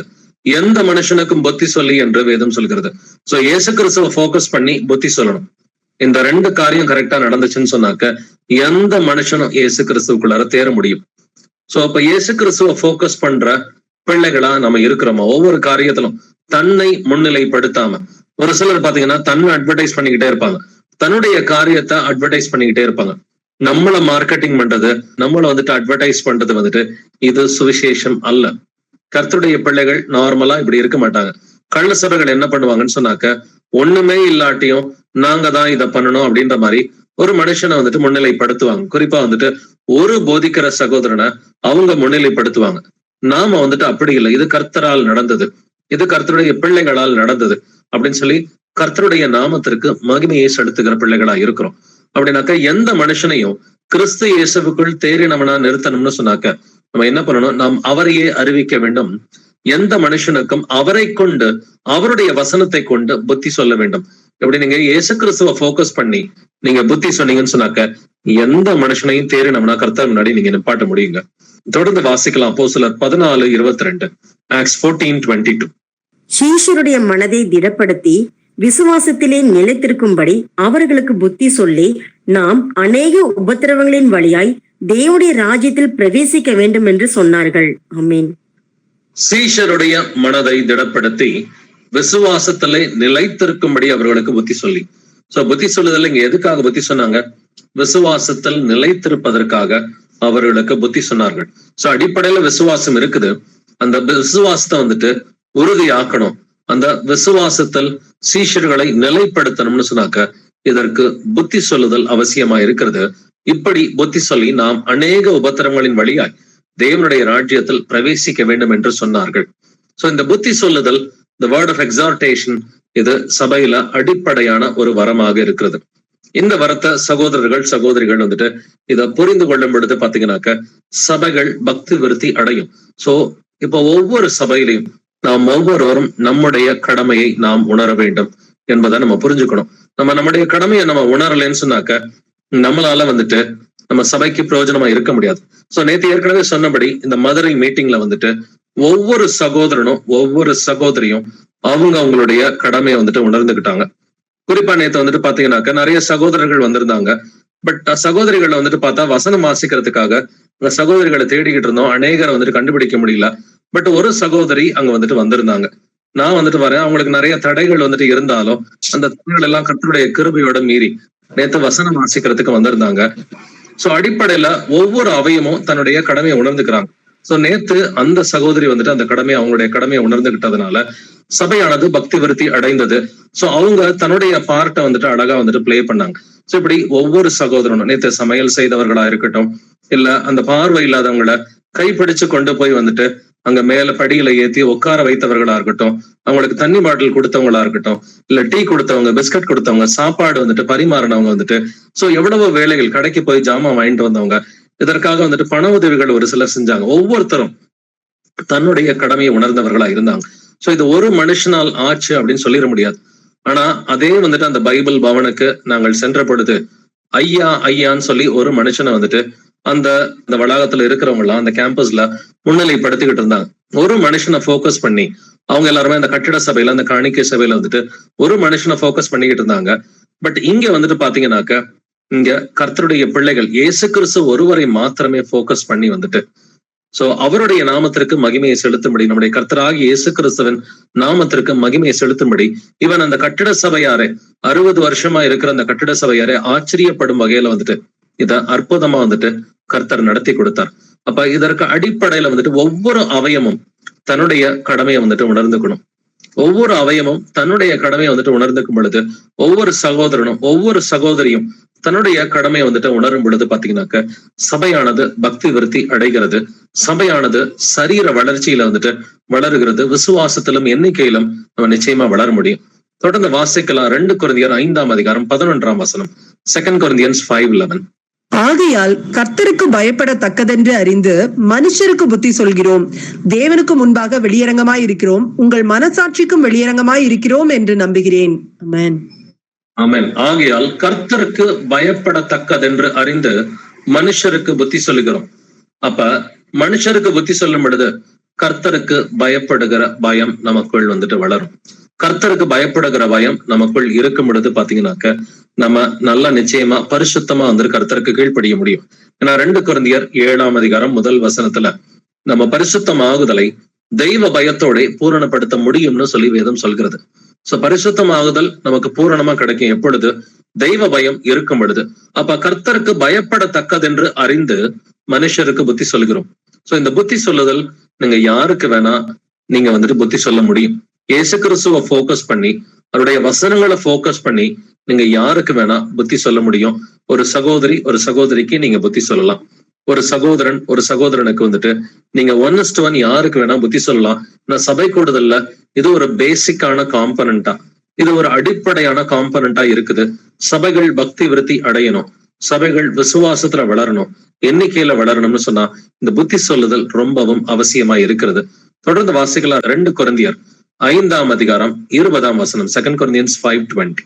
ஆனபடியினாலே தேவனானவர் எங்களை கொண்டு புத்தி சொல்லுகிறது போல நாங்கள் கிறிஸ்துவுக்காக ஸ்தானாபதிகளாய் இருந்து தேவனோட ஒப்புரவாகுங்கள் என்று கிறிஸ்துவின் நிமித்தம் உங்களை வேண்டிக் கொள்ளுகிறோம். ஆமேன். தேவனானவர் எங்களை கொண்டு புத்தி சொல்லுகிறது போல. சோ இந்த புத்தி சொல்லுதலை பத்தி மீண்டும் வாசிக்கிறோம். சோ தேவனானவர் எங்களை கொண்டு புத்தி சொல்லுகிறது போல நாங்கள் கிறிஸ்துவுக்காக ஸ்தானாபதிகளாயிருந்து தேவனுடைய ஒப்புரவாகுங்கள் என்று கிறிஸ்துவ நிமித்தம் உங்களை வேண்டிக் கொள்கிறோம். தேவனுடைய ஒப்புரவாகுங்கள்ல என்னது? Reconcile with God. நீங்க ஏசப்பா கிட்ட போங்க, ஏசப்பாவை தேடி போங்க, அவருடைய வசனத்தை வாசிங்க, அவர்கிட்ட போய் உங்களுடைய பாவங்களை அறிக்கை பண்ணுங்க. நீங்க அவரோட ஒன்னா ஒட்டி உறவாடுங்க. நீங்க பரிசுத்தமா இருக்கணும்னா உங்களுக்குள்ளார ஆவியானவர் வேணும்னு சொல்லி தேவனானவர் எங்களை கொண்டு புத்தி சொல்லுகிறார் என்று வேதம் சொல்கிறது. அப்படின்னா சபையில இந்த புத்தி சொல்லுதல் என்பது நம்ம கூட்டமாவும் ஒரு சபையை கூட்டி நம்ம புத்தி சொல்ல முடியும். அதே போல தனிப்பட்ட முறையிலையும் 1:1 புத்தி சொல்ல முடியும். புத்தி சொல்லும் பொழுது சபைகள் தனிப்பட்ட சகோதர சகோதரிகள் பக்தி விருத்தி அடைவாங்க. பக்தி விருத்தி அடையும் பொழுது ஒவ்வொருவரும் தன்னுடைய கடமையை உணர்ந்து கொள்ளும் பொழுது சரீர வளர்ச்சியை இது உண்டாக்குகிறது. அப்படின்னா நம்ம தொடர்ந்து விசுவாசத்துல வளரணும், எண்ணிக்கையில வளரணும்னு சொன்னாக்க இதுக்கு அடிப்படையில பக்தி விருத்தி வேணும். இந்த பக்தி விருத்திக்கு நமக்கு புத்தி சொல்லுதல் மிகவும் அவசியமாக இருக்கிறது. வாசிக்கலாம் 2 கொரிந்தியர் 6:1. 2 Corinthians 6:1. தேவனுடைய கிருபையை நீங்கள் விருதாவாய் பெறாதபடிக்கு உடன் வேலையாட்களாகிய நாங்கள் உங்களுக்கு புத்தி சொல்லுகிறோம். ஆமீன். உடன் வேலையாட்களாகிய நாங்கள் உங்களுக்கு புத்தி சொல்லுகிறோம். எதனால? தேவனுடைய கிருபையை நீங்கள் விருதாவாய் பெறாதபடிக்கு. எப்பா இயேசு கிறிஸ்து உங்களுக்கு கொடுத்திருக்கிற அந்த கிருபையை நீங்க வீணாக்கிறாதீங்கப்பா அப்படின்னு சொல்லி உடன் வேலையாட்கள் வழக்கமா என்ன சொல்லுவாங்க? புத்தி சொல்லுவாங்கன்னு சொல்லி வேதம் சொல்லுது. 1 தெசலோனிக்கர் 5ஆம் அதிகாரம் 14ஆம் வசனம் நீங்க வாசிக்கும் பொழுது ஒழுங்கு இல்லாதவர்களுக்கு புத்தி சொல்லுங்கள் என்று எழுதி இருக்கிறது. ஒரு சிலர் சபையில கூட ஒழுங்கு இல்லாம இருக்கலாம். கர்த்தருக்குரிய அந்த ஒழுங்குன்றது இல்லாம அவங்க ஒழுங்கற்றவர்களா கூட நடக்கலாம். அப்ப ஒழுங்கற்றவர்களா நடக்கிறவங்களுக்கு, ஒழுங்கு இல்லாதவர்களுக்கு புத்தி சொல்லுங்கள் என்று வேதம் சொல்கிறது. எல்லாரிடத்திலும் நீடிய சாந்தமாயிருங்கள் என்றும் 1 தெசலோனிக்கர் 5:14 சொல்லுது. வாசிக்கலாம் 2 தெசலோனிக்கர் 3:15. 2 Thessalonians 3:15. ஆனாலும் அவனை சத்துருவாக எண்ணாமல் சகோதரனாக எண்ணி அவனுக்கு புத்தி சொல்லுங்கள். ஆமென். புத்தி சொல்லுதல் எப்படி இருக்க வேண்டும்? ஆனாலும் அவனை சத்துருவாக எண்ணாமல் சகோதரனாக எண்ணி அவனுக்கு புத்தி சொல்லுங்கள். அப்ப நம்ம புத்தி சொல்லுதல் ஒரு மனிதர் தப்பே பண்ணாலும், ஒரு சகோதரனோ சகோதரியோ அவங்க தப்பு பண்ணா கூட அவனை சத்துருவாக எண்ணாமல் சகோதரனாக எண்ணி அவன் மனம் திரும்ப வேண்டும் என்று அவனுக்கு புத்தி சொல்ல வேண்டும். சோ சில நேரங்கள் நம்ம புத்தி சொல்லும் பொழுது பார்த்தாக்க ஸ்டர்னா தான் புத்தி சொல்ற மாதிரி ஒரு சூழ்நிலை இருக்கும். கொஞ்சம் ஸ்டர்னா புத்தி சொன்னா கூட சகோதரனே மனம் திரும்ப, சகோதரிய மனம் திரும்ப, நீ இப்படி இருக்காத, இது கர்த்தருக்கு பிடிக்காது, இந்த மாதிரி உன்னுடைய பிஹேவியர் இருக்கக்கூடாது, இந்த மாதிரி உன்னுடைய வார்த்தைகள் இருக்கக்கூடாது, இந்த மாதிரி உன்னுடைய பேச்சு இருக்கக்கூடாதுன்னு சொல்லி நம்ம சகோதரர்களுக்கு சகோதரிகளுக்கு புத்தி சொல்றோம். ஆனா என்ன அடிப்படையில நம்முடைய இருதயத்துல இருக்கணும்? அன்பு இருக்கணும் இல்லைங்களா? அந்த சகோதரன் மனம் திரும்பணும், அந்த சகோதரி மனம் திரும்பணும்னு சொல்லி அவனை சத்துருவாக எண்ணாமல் அவனை சகோதரனாக எண்ணி அவனுக்கு புத்தி சொல்லுங்கள். அப்படின்னா அவங்க கெட்டு போகணும்னு சொல்லி நம்ம பேசுகிறவர்களா இருக்கக்கூடாது. அவங்க மனம் திரும்பணும்னு சொல்லி சகோதர சகோதரிகள் என்கிற எண்ணத்தோடு அவர்களை சத்ருவாக பாவிக்காமல் அவர்களுக்கு புத்தி சொல்ல வேண்டும். சோ எப்படி புத்தி சொல்ல வேண்டும் என்றும் கர்த்தர் பேசி இருக்கிறார். வாசிக்கலாம் 1 கொரிந்தியர் 4:14. 1 Corinthians 4:14. உங்களை வெட்கப்படுத்தும்படிக்கு நான் இவைகளை எழுதவில்லை, நீங்கள் எனக்கு பிரியமான பிள்ளைகள் என்று உங்களுக்கு புத்தி சொல்லுகிறேன். ஆமேன். உங்களை வெட்கப்படுத்துறதுக்காக நான் இதெல்லாம் புத்தி சொல்லலப்பா, நீங்கள் எனக்கு பிரியமான பிள்ளைகள் என்று உங்களுக்கு புத்தி சொல்லுகிறேன். அப்ப புத்தி சொல்லுதல் நம்ம எதன் அடிப்படையில பண்ணணும்? இவங்க எனக்கு பிரியமானவங்க, என்னுடைய பிரியமான சகோதரன், கர்த்தருக்குள் என்னுடைய பிரியமான சகோதரி அப்படின்னு சொல்லி இவங்க இயேசுவுக்கு பிடிச்ச மகளோ மகனா இருக்கிறாங்க. அப்ப இவங்க இந்த காரியத்தை மாத்திக்கிட்டாங்கன்னா இன்னும் விடுதலை அடைவாங்க, இன்னும் சபையில பிரயோஜனமா இருப்பாங்க, அவங்களுடைய வாழ்க்கையில அவங்க சந்தோஷமா சமாதானமா இருக்க முடியும். அவங்களால சபைக்கு எப்படிப்பட்ட பிரயோஜனங்கள் இருக்குன்னு சொல்லி நம்ம கர்த்தருக்குள் பிரியமானவர்கள் என்று எண்ணி அவர்களை சத்ருவாக எண்ணாமல் கர்த்தருக்குள் பிரியமானவர்கள் என்று எண்ணி நாம் அவர்களுக்கு புத்தி சொல்ல வேண்டும் என்று வேதம் சொல்கிறது. புத்தி சொல்லுதல் ஒரு சிலரை அவமானப்படுத்துற மாதிரி நம்ம புத்தி சொல்லக்கூடாது. அவங்கள சத்ருவாக எண்ணி புத்தி சொல்றவங்களும் இருக்கிறாங்க. சத்ருவாக எண்ணி புத்தி சொல்லாம ஒரு சிலருக்கு பாத்தீங்கன்னா ஒரு சிலர் மன்னிக்கவே மாட்டாங்க, பிடிக்கவே பிடிக்காது, அவங்க நல்லதே செஞ்சாலும் அது கெட்டதுன்னு சொல்லுவாங்க. அந்த மாதிரி 1-2 பேர் இருக்கத்தான் செய்யறாங்க. எல்லா சபைகளையும் பாத்தீங்கன்னா யாராவது 1-2 பேர் இருப்பாங்க. அவங்க இன்னொருத்தர் வெறுக்க ஆரம்பிச்சிருவாங்க. வெறுக்க ஆரம்பிக்கும் பொழுது ஒரு சகோதரனோ சகோதரியோ அவங்க கரெக்டாவே நடந்துகிட்டாலும் ஒரு நல்ல காரியமே செஞ்சாலும் அது தப்புன்ற மாதிரிதான் சொல்லுவாங்க. சோ முதல் காரியமா யாரையுமே சத்ருவாக எண்ணக்கூடாது, சகோதரனாக எண்ணி புத்தி சொல்ல வேண்டும். நாம கர்த்தருக்கு பிரியமான பிள்ளைகள் என்று எண்ணி அவங்க மனம் மாறணும்னு சொல்லி நம்ம அதற்காக தான் புத்தி சொல்லுகிற பிள்ளைகளா இருக்கணும். வாசிக்கலாம் எபிரேயர் 3:13. Hebrews 3:13. உங்களில் ஒருவனாகிலும் பாவத்தின் வஞ்சனையினாலே கடினப்பட்டு போகாதபடிக்கு இன்று எண்ணப்படும் அளவும் நாடோறும் ஒருவருக்கொருவர் புத்தி சொல்லுங்கள். ஆமீன். இன்று எண்ணப்படும் அளவும் நாடோறும் ஒருவருக்கொருவர் புத்தி சொல்லுங்கள். சோ இந்த புத்தி சொல்லுதல் ஒருவருக்கொருவர் புத்தி சொல்லலாம் தாராளமா. கள்ள சபைகள்ல இதை அனுமதிக்க மாட்டாங்க. நீங்க யாருக்கும் புத்தி சொல்லக்கூடாது, நான் தான் எல்லாருக்கும் புத்தி சொல்லுவேன்னு சொல்லி ஒரு கள்ள போதகன் சொல்லுவான். ஆனா கர்த்தருடைய சபைகள்ல யாரு வேணா யாருக்கு வேணா கர்த்தரை மையமா வச்சு கர்த்தருடைய வசனங்களை மையமா வச்சு புத்தி சொல்லலாம். அடிப்படை புத்தி சொல்லுதல் நிச்சயமா ஒருவருக்கொருவர் செய்யலாம். 1:1 எந்த சீசன் வேணா இன்னொரு சீசனுக்கு புத்தி சொல்லலாம். ஆனா அது எப்படி இருக்கணும்னு சொன்னாக்க இயேசு கிறிஸ்துவை மையமாக கொண்டு அவருடைய வசனத்தை மையமாக கொண்டு இது அன்பினால் ஏவப்பட்டதா, அவங்க மனம் திரும்பணும், அவங்க பக்தி விருத்தி அடையணும் அப்படின்ற நோக்கத்தோடு இது செய்யப்பட வேண்டும். வாசிக்கலாம் ரோமர் 15:14. Romans 15:14. என் சகோதரரே, நீங்கள் நற்குணத்தினால் நிறைந்தவர்களும் சகல அறிவினாலும் நிரப்பப்பட்டவர்களும் ஒருவருக்கொருவர் புத்தி சொல்ல வல்லவர்களுமாய் இருக்கிறீர்கள் என்று நானும் உங்களை குறித்து நிச்சயித்திருக்கிறேன். ஆமென். என் சகோதரரே அப்படின்னு சொல்லி ரோமர் சபை அட்ரஸ் பண்றான் பவுல். அட்ரஸ் பண்ணும் பொழுது என்ன சொல்றான்? ஒருவருக்கொருவர் புத்தி சொல்ல வல்லவர்களுமாய் இருக்கிறீர்கள் என்று நானும் உங்களை குறித்து நிச்சயித்திருக்கிறேன். அப்ப ஒருத்தருக்கொருத்தர் புத்தி சொல்லுதல் சபையில இருந்தாதான் சபையில பக்தி விருத்தி உண்டாகும், சபையானது சரீர வளர்ச்சியை அடையும். சோ எல்லா நேரத்திலையும் இந்த புத்தி சொல்லுதல் இது பிரசங்கமா மட்டும் இருக்க முடியாது. சோ பிரசங்கத்திலையும் புத்தி சொல்லலாம், பட் தனிப்பட்ட முறையிலையும் ஒருவருக்கொருவர் புத்தி சொல்லுதல் அவசியமாக இருக்கிறது. தொடர்ந்து வாசிக்கலாம் எபேசியர் 5ஆம் அதிகாரம் வசனங்கள் 19 முதல் 21 வரை. சங்கீதங்களினாலும் கீர்த்தனைகளினாலும் ஞான பாட்டுகளினாலும் ஒருவருக்கொருவர் புத்தி சொல்லிக் கொண்டு உங்கள் இருதயத்தில் கர்த்தரை பாடி கீர்த்தனம் பண்ணி நம்முடைய கர்த்தராகிய இயேசு கிறிஸ்துவின் நாமத்தினாலே எப்பொழுதும் எல்லாவற்றிற்காகவும் பிதாவாகிய தேவனை ஸ்தோத்தரித்து தெய்வ பயத்தோடே ஒருவருக்கொருவர் கீழ்ப்படிந்திருங்கள். ஆமேன். ஆமேன். சங்கீதங்களினாலும் கீர்த்தனைகளினாலும் ஞான பாட்டுகளினாலும் ஒருவருக்கொருவர் புத்தி சொல்லிக் கொண்டு, இங்க இந்த ஒருவருக்கொருவர்ன்ற வார்த்தையை நல்லா கவனிச்சுக்குங்க. நம்ம இப்ப கடைசியா வாசிச்ச 3 வசனத்திலையும் எபிரேயர் 3:13, ரோமர் 15:14, எபேசியர் 5:19 இந்த 3 வசனத்திலையுமே ஒருவருக்கொருவர் அப்படின்ற வார்த்தை இருக்குது. ஒருவருக்கொருவர் புத்தி சொல்லுங்கள், ஒருவருக்கொருவர் புத்தி சொல்ல, ஒருவருக்கொருவர் புத்தி சொல்லிக் கொண்டு அப்படின்ற வார்த்தை ஒருத்தருக்கொருத்தர் புத்தி சொல்லுதல் சபைகள்ல நிச்சயமா இருக்கணுங்க. ஆனா அந்த புத்தி சொல்லுதல் இது இயேசு கிறிஸ்துவை மையமாக கொண்டு வசனங்களை மையமாக கொண்டு அன்பை அடிப்படையாக கொண்டு ஒருத்தரை சத்ருவாக எண்ணாமல் கர்த்தருக்கு இவர்கள் பிரியமானவர்கள் என்று இதன் அடிப்படையில வந்துட்டு இருக்கும் பொழுது தெய்வ பயத்தோட ஒருவருக்கு ஒருவர் கீழ்ப்படிந்தீர்கள் என்று வேதம் சொல்கிறது. அப்ப தெய்வ பயத்தோட நாம வந்துட்டு இயேசு கிறிஸ்துவுக்கு கீழ்ப்படிந்திருப்பதற்கு இந்த ஒருவருக்கு ஒருவர் புத்தி சொல்லுதல் இது மிகவும் அவசியமாக இருக்கிறது. இதே நான் வந்துட்டு கொலோசியர்ல 3ஆம் அதிகாரத்துல இருக்கும். நீங்க எபேசியர்ல 5ஆம் அதிகாரத்துல 19 21 வாசிச்ச காரியம் தான் கொலோசியர் 3ஆம் அதிகாரத்துல 16, 17 வசனத்திலையும் வாசித்து பார்க்கும் பொழுது ஒருவருக்கொருவர் போதித்து புத்தி சொல்லிக் கொண்டு எப்படி சங்கீதங்களினாலும் கீர்த்தனைகளினாலும் ஞான பாட்டுகளினாலும் ஒருவருக்கொருவர் போதித்து புத்தி சொல்லிக் கொண்டு, அப்ப நம்ம வசனங்களை அடிப்படையாக கொண்டு ஒருவருக்கொருவர் போதித்து புத்தி சொல்லிக் கொண்டு, இந்த ஒருவருக்கொருவர் புத்தி சொல்லின்ற வார்த்தை நமக்கு கொலோசியர் 3:16 எழுதி இருக்கிறது.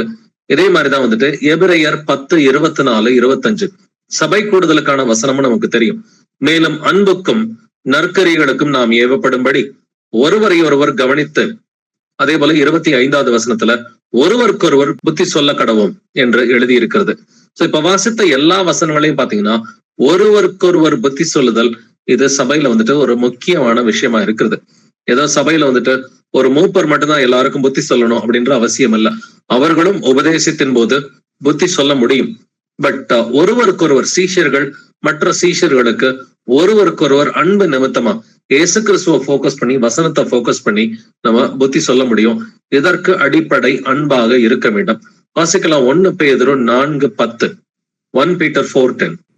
அவனவன் பெற்ற வரத்தின்படியே நீங்கள் தேவனுடைய பற்பல கிருபையுள்ள ஈவுகளை பகிர்ந்து கொடுக்கும் நல்ல உக்கிரானக்காரர் போல ஒருவருக்கொருவர் உதவி செய்யுங்கள். ஆமென். ஒருவருக்கு ஒருவர் உதவி செய்யுங்கள் என்று வேதம் சொல்கிறது. இந்த ஒருவருக்கொருவர் அப்படின்ற வார்த்தை எப்பப்பெல்லாம் வருதோ இது சபையை மட்டும்தாங்க குறிக்குது. இது சபையை வந்துட்டு சபைக்குள்ளார இருக்கிற சகோதர சகோதரிகளை வந்துட்டு குறிக்குது. இதுக்கு முன்னாடி வாசிச்ச 4-5 வசனங்கள்ல ஒருவருக்கொருவர் புத்தி சொல்லுங்கள் என்று எழுதியிருக்கிறது. இப்ப வாசிச்ச வசனத்துல ஒருவருக்கொருவர் உதவி செய்யுங்கள். இந்த ஒருவருக்கொருவர் அப்படின்ற வார்த்தை நீங்க எப்பப்பெல்லாம் பைபிள்ல வாசிக்கிறீங்களோ இது கர்த்தருடைய சபையை குறிக்கிற ஒரு வசனமாக இருக்கிறது. அப்ப இதேதான் நீங்க ரோமர் 12:10 வாசிக்கும் பொழுது கணம் பண்ணுகிறதுலே ஒருவருக்கொருவர் முந்திக் கொள்ளுங்கள் என்று வேதம் சொல்கிறது. இப்ப ஒருத்தர் மதிக்கிற ஒரு காரியத்துல வந்துட்டு ஒருவருக்கொருவர் முந்திக் கொள்ளுங்கள். அப்ப கணம் பண்ணுகிறது அப்படின்னு சொன்னாக்க நம்ம ஒவ்வொருத்தரையும் வந்துட்டு பிரதர் சிஸ்டர் அப்படின்னு சொல்லி கணம் பண்றோம். இப்ப கர்த்தருடைய சபைகள் அடிப்படையா பாத்தீங்கன்னாக்க பேர் சொல்லி கூப்பிடுற வழக்கம் கூட நார்மலா வந்துட்டு இருக்காது. எனக்கு ஈக்குவலா ஏஜ்ல இருக்கிற ஒருத்தரை நம்ம எப்படி கூப்பிடுறோம்? பிரதர் சிஸ்டர் தான் கூப்பிடுறோம். பட் கள்ள சபைகள்ல வந்துட்டு பாத்தீங்கன்னாக்க நார்மலா வயசுல குறைந்தவங்களை வந்துட்டு பேர் சொல்லி வந்துட்டு கூப்பிடுவாங்க. பட் கர்த்தருடைய சபைகள்ல வந்துட்டு எல்லாருக்கும் ஈக்குவலான ஒரு மரியாதை. யாரை பார்த்தாலும் வந்துட்டு ஒரு பிரதர் சிஸ்டர் அப்படின்ற மாதிரி வந்துட்டு ஒரு அன்பு நிமித்தமா கனம் பண்ணுகிறதுல ஒருவருக்கு ஒருவர் நாம் முந்திக் கொள்கிறோம். பட் வாயில வந்துட்டு கூப்பிடுற விஷயம் மட்டும் இல்ல, இருதயத்துல சிந்திக்கிற சிந்தனைகள் உட்பட சிந்தனை உட்பட வந்துட்டு கனம் பண்ணுகிறதுல ஒருவருக்கு ஒருவர் நாம் முந்திக் கொள்ள வேண்டும். வாசிக்கலாம் கலாத்தியர் 5:13, Galatians 5:13. சகோதரரே, நீங்கள் சுயாதீனத்திற்கு அழைக்கப்பட்டீர்கள். இந்த சுயாதீனத்தை நீங்கள் மாம்சத்திற்கு ஏதுவாக அனுசரியாமல் அன்பினாலே ஒருவருக்கொருவர் ஊழியம் செய்யுங்கள். ஆமென். அவன் கர்த்தர் நமக்கு சுயாதீனத்தை கொடுத்திருக்கிறாரு. பிரதர்ஸ் அண்ட் சிஸ்டர்ஸ், விடுதலையை கொடுத்திருக்கிறாரு. இந்த விடுதலைய இந்த சுயாதீனத்தை நாம் வந்துட்டு மாம்சத்திற்கு ஏதுவாக அனுசரியாமல் அன்பினாலே ஒருவருக்கொருவர் ஊழியம் செய்யணும். இங்க ஒருவருக்கொருவர்ன்ற வார்த்தையை பாருங்க. சபைக்குள்ளார நம்ம எப்படி இருக்கணுமா? அன்பினாலே ஒருவருக்கொருவர் ஊழியம் செய்ய வேண்டும் என்று எழுதியிருக்கிறது. ரோமர் 15:2 வாசிக்கும் பொழுது, ரோமன்ஸ் 15:2 வாசிக்கும் பொழுது நம்மில் ஒவ்வொருவனும் பிறனுடைய பக்தி விருத்திக்கு ஏதுவான நன்மை உண்டாகும்படி அவனுக்கு பிரியமாய் நடக்க கடவன். மத்தவங்களுக்கு பக்தி விருத்தி உண்டாவதற்கு என்ன செய்யணும் அப்படின்னு சொல்லி மத்தவங்களுக்கு பிரியமா நடந்துக்கணும்னு வேதம் சொல்லுது. தனக்கே பிரியமாய் நடக்காம இதை நான் பேசினேன்னா அவங்களுக்கு பக்தி விருத்தி உண்டாகும். இந்த காரியத்தை நான் செஞ்சேன்னா என்னுடைய சகோதரனுக்கோ என்னுடைய சகோதரிக்கோ ஒரு பக்தி விருத்தி உண்டாகும்னு சொல்லி தனக்கே பிரியமாய் நடவாமல் பிறருக்கு பிரியமாய் நடக்க வேண்டும். சபையில இருக்கிற மற்ற சகோதரர்களுக்கு சகோதரிகளுக்கு பிரியமாய் நாம் நடக்க வேண்டும் என்று வேதம் சொல்கிறது. வாசிக்கலாம் 1 தெசலோனிக்கர் 5:11, 1 Thessalonians 5:11.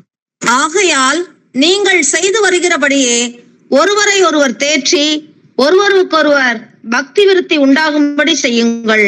ஆமென். ஒருவரை ஒருவர் தேற்றி, நீங்க ஏற்கனவே செய்யறது போல ஆகையால் நீங்கள் செய்து வருகிறபடியே ஒருவரை ஒருவர் தேற்றி ஒருவருக்கொருவர் பக்தி விருத்தி உண்டாகும்படி செய்யுங்கள் என்று வேதம் சொல்கிறது. அப்ப இதைத்தான் நம்ம செய்யணும். கடைசியாக நீங்களும் எங்கெங்க இருக்கிறீங்களோ ஒவ்வொரு பட்டணத்திலையும் வந்துட்டு ஒருவரை ஒருவர் தேற்றி ஒருவருக்கொருவர் பக்தி விருத்தி உண்டாகும்படி நாம் செய்ய வேண்டும். அப்படின்னா நம்ம ஒருவருக்கொருவர் ஊக்கமான அன்புள்ளவர்களா இருக்கணும்னு வேதம் சொல்லுது. 1 பேதுரு 4ஆம் அதிகாரம் 8வது வசனம் 9வது வசனம் வாசிக்கும் பொழுது, ஒருவரில் ஒருவர் ஊக்கமான அன்புள்ளவர்களா இருங்கள், அன்பு திரளான பாவங்களை மூடும், முறுமுறுப்பு இல்லாமல் ஒருவரை ஒருவர் உபசரியுங்கள். இந்த ஒருவரில் ஒருவர், ஒருவரை ஒருவர் அப்படின்ற வார்த்தைய நல்லாவே கவனிச்சுங்க. ஒருவரில் ஒருவர் ஊக்கமான அன்புள்ளவர்களா இருங்கள். சபையில ஒருத்தருக்கு ஒருத்தர் ஊக்கமான அன்புள்ளவர்களா இருங்கள். ஏன்னா அன்பு திரளான பாவங்களை மூடும். ஏன்னா சபைக்குள்ளரே கூட ஒரு சகோதரன் இன்னொரு சகோதரனுக்கு பிடிக்காத காரியத்தை கூட செஞ்சிருக்கலாம். அப்படி இருந்தாலுமே அன்பு திரளான பாவங்களை மூடும் என்று வேதம் சொல்கிறது. ஏன்னா ஒரு சகோதரனுக்கு விரோதமா இன்னொரு சகோதரன் முறுமுறுக்கிறதோ, ஒரு சகோதரிக்கு விரோதமா இன்னொரு சகோதரி முறுமுறுக்கிறதையோ கர்த்தர் விரும்ப மாட்டார். நியாயாதிபதி வாசற்படியிலே நிற்கிறார் என்பது நமக்கு தெரியும் இல்லைங்களா? இப்ப நியாயாதிபதி இயேசு கிறிஸ்து வாசற்படியில நிற்கிறார். அவருடைய 2ஆம் வருகை மிகவும் சமீபமா இருக்கிறது. அதனால முறுமுறுப்பு இல்லாமல் ஒருவரை ஒருவர் உபசரியுங்கள் என்று வேதம் நமக்கு சொல்லிக் கொடுக்கிறது. அப்ப தேவனுடைய கிருபையை நாம் இழந்து போகாதபடிக்கு, எந்த ஒரு கசப்பும் நம்முடைய இருதயத்துல இல்லாதபடிக்கு நம்ம வந்துட்டு கரெக்டா வந்துட்டு இருக்கணும். ஒருவரை ஒருவர் தாங்கி ஒருவர் பேரில் ஒருவருக்கு குறைபாடு உண்டானால் கிறிஸ்து உங்களுக்கு மன்னித்தது போல நீங்களும் ஒருவருக்கொருவர் மன்னியுங்கள் என்று வேதம் சொல்கிறது. ஒருவருக்கொருவர் தயவாயும் மன உருக்கமாயும் இருக்க வேண்டும். இந்த ஒருவருக்கொருவர், ஒருவரை ஒருவர், இந்த வார்த்தைகளை கொஞ்சம் நல்லா ஆராய்ந்து பாருங்க. இனிமேட்டு வேதத்துல குறிப்பா புதிய ஏற்பாட்டுல வாசிக்கும் பொழுது ஒருவரை ஒருவர், ஒருவருக்கொருவர் அப்படின்ற வார்த்தைய நல்லா அண்டர்லைன் பண்ணிக்கோங்க. இது சபையை குறிக்கிறதுங்க. அப்ப ஒருவருக்கொருவர் நம்ம எப்படி இருக்கணும்? தயவா இருக்கணும்.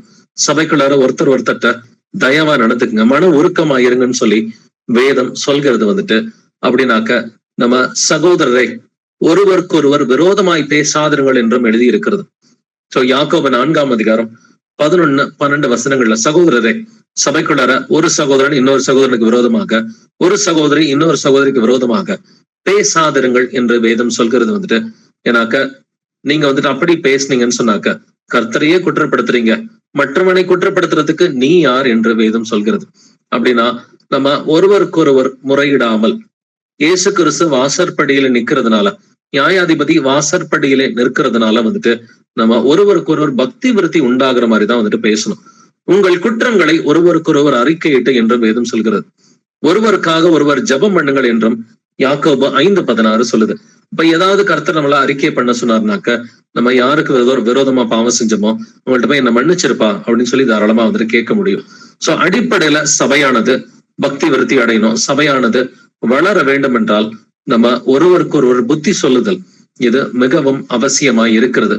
அப்படின்னாக்க நம்ம அடிப்படையில இன்று பார்த்த வசனம் வந்துட்டு எபேசியர் 4:16, அவராலே சரீரம் முழுவதும் அதற்கு உதவியாயிருக்கிற சகல கணுக்களினாலும் இசைவாய் கூட்டி இணைக்கப்பட்ட சரீரமாகிய சபை.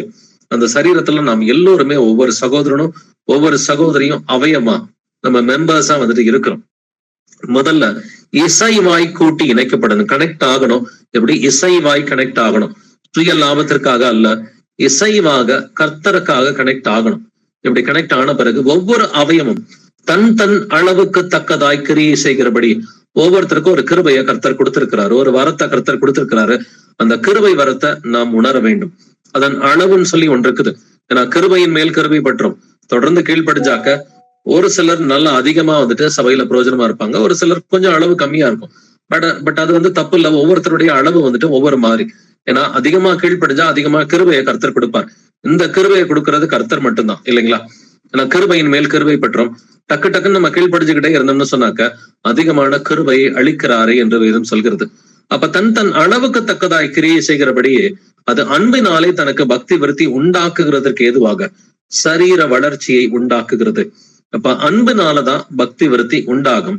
இது உபதேசத்தின் மூலமா உண்டாகும். இதன் மூலமா சரீர வளர்ச்சி உண்டாக்குகிறது. இந்த எபேசியர் 4:16 so we saw it in action அப்படின்னு சொல்லி சொல்ல முடியும். சோ நேத்து மதுரையில் நடந்த இந்த பார்வை இல்லாதவர்களுக்கு நடந்த அந்த கூடுகையில வந்துட்டு அந்த 300 பேரை கூட்டிட்டு வந்து உட்கார வச்ச காரியத்திலயோ, அவங்களை உபசரிச்ச காரியத்திலயோ, அவர்களுக்கு சமையல் செய்த காரியத்திலயோ, அவர்களுக்கு புத்தி சொன்ன காரியத்துல, போதித்த காரியத்துல வந்துட்டு எல்லா விதத்திலும் உதவியா இருந்த காரியத்துல வந்துட்டு பாத்தீங்கன்னா இந்த என்டையர் சபை ஒவ்வொருத்தரும் அங்க போன பிரதர்ஸ் அண்ட் சிஸ்டர்ஸ், வாலண்டியர்ஸ் வந்துட்டு அந்த 30-40 பேர் ஒவ்வொருத்தரும் தன்னுடைய கடமையை வந்துட்டு உணர்ந்தவர்களா கர்த்தருக்காக ஊழியம் செய்த பொழுது அது வந்துட்டு ஒரு அற்புதமான ஒரு விஷயமா இருந்துச்சு. எல்லாருக்கும் ஒரு சமாதானமும் சந்தோஷமும் வந்துட்டு பக்தி விருத்தியும் உண்டாச்சு. இதனால எல்லாருமே விசுவாசத்துல அதிகரிச்சு திரும்பி வந்தாங்க. சந்தோஷத்தோட எல்லாருமே திரும்பி வந்தாங்க. இதன் மூலமா சபையில வந்துட்டு சரீர வளர்ச்சி உண்டாகும் என்று கர்த்தர் தெளிவாவே காண்பித்தார். ஏன்னா ஒரு சிலர் மற்ற சகோதரர்களும் வந்திருந்த புதுசா முதல் முறையா பார்வை இல்லாதவங்க இல்லாம இன்னும் புதுசா ஒரு சில சகோதர சகோதரிகள் இந்த கேள்விப்பட்டு வந்திருந்தாங்க. அவங்களும் இந்த வசனத்தை கேட்டப்ப இதுதான் சத்தியம், நாங்க இதை ஏத்துக்கிறோம், நாங்க வந்துட்டு இந்த வசனத்தின்படி நடக்கிறோம், ஞானஸ்நானம் எடுக்கிறோம், எங்களுடைய பாவங்களை இயேசு கிறிஸ்துவிட்ட அறிக்கை பண்றோம்னு சொல்லி கமிட் பண்ணிட்டு தான் வீட்டுக்கு திரும்பி போனாங்க. சோ சரீர வளர்ச்சி உண்டாகிறது, விசுவாச வளர்ச்சியும் எண்ணிக்கையில வளர்ச்சியும் சமாதானமும் இங்கே உண்டானது வந்துட்டு பார்க்க முடியுது. அப்படின்னாக்க இது ஒருவரால் நடந்தது கிடையாது. இயேசு கிறிஸ்துவின் நாமத்தினாலதான் எல்லாமே நடந்தது. அவருடைய கிருபையினால, அவருடைய வல்லமையினால, அவருடைய பிள்ளைகளின் துணையோட ஒவ்வொரு அவயமும் தன் கடமையை வந்துட்டு உணர்ந்தது மூலமா நடந்திருக்கு. அப்படின்னா இதை இன்னும் வந்துட்டு உங்களுடைய சபையில வந்துட்டு நீங்க செய்யணும்னா உங்களுடைய சபையில நீங்க ஆலோசனை பண்ணுங்க. ஒவ்வொருத்தருடைய கடமை என்னதுன்றத நீங்க தனிப்பட்ட முறையில வந்துட்டு இயேசு கிறிஸ்துகிட்ட வந்துட்டு கேளுங்க.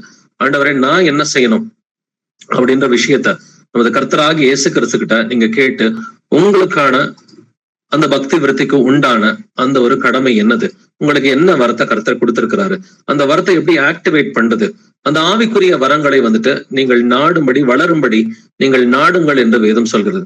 அந்த ஆவிக்குரிய வரம் என்னது அப்படின்றத உணர்ந்து அதுல நம்ம தேரும்படி நாடும் பொழுது பாத்தீங்கன்னா நம்மளால சபையில வந்துட்டு அதிக பிரயோஜனம் உண்டாகும். நீங்க அதை இண்டிவிஜுவல் சபையா ஒரு ஆக்டிவிட்டி எடுத்து பண்ணும் பொழுதும் அதுலயும் எபேசியர் 4:16 நடக்கும். இல்ல பல சபைகள் இணைந்து பல சகோதரர்கள் பல சபையில இருந்து இணைந்து செய்கிற ஒரு ஆக்டிவிட்டியும் பாத்தீங்கன்னாக்கா அதுவும் ஒரு கிராண்ட் சக்சஸா வந்துட்டு முடியும்.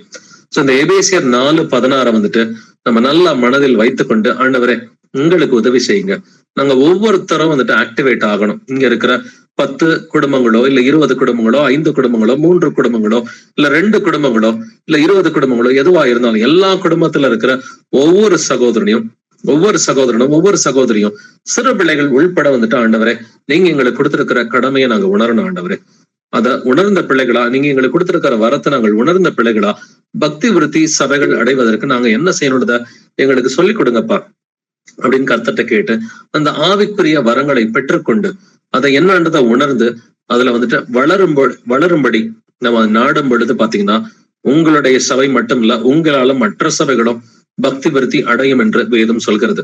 சோ இவ்வாறு நம்ம கர்த்தருடைய வருகைக்கு முன்னாடி கர்த்தர் கொடுத்திருக்கிற அந்த ஆவிக்குரிய வரங்கள்ல ஆக்டிவேட் ஆகி சபைகள் பக்தி விருத்தி அடையும் பொழுது சரீர வளர்ச்சி உண்டாகும். இதனால வந்துட்டு ஆவிக்குரிய கனியிலையும் வந்துட்டு நம்ம தேர முடியும். சோ இதுல வந்துட்டு புத்தி சொல்லுதல் என்பது அடிப்படையாக இருக்குது. ஒருவருக்கொருவர் புத்தி சொல்லுங்க. சபையில வந்துட்டு போதிக்கும் பொழுது சகோதரர்கள் புத்தி சொல்லுவாங்க. அதே போல ஒருவருக்கொருவர் புத்தி சொல்லுங்க.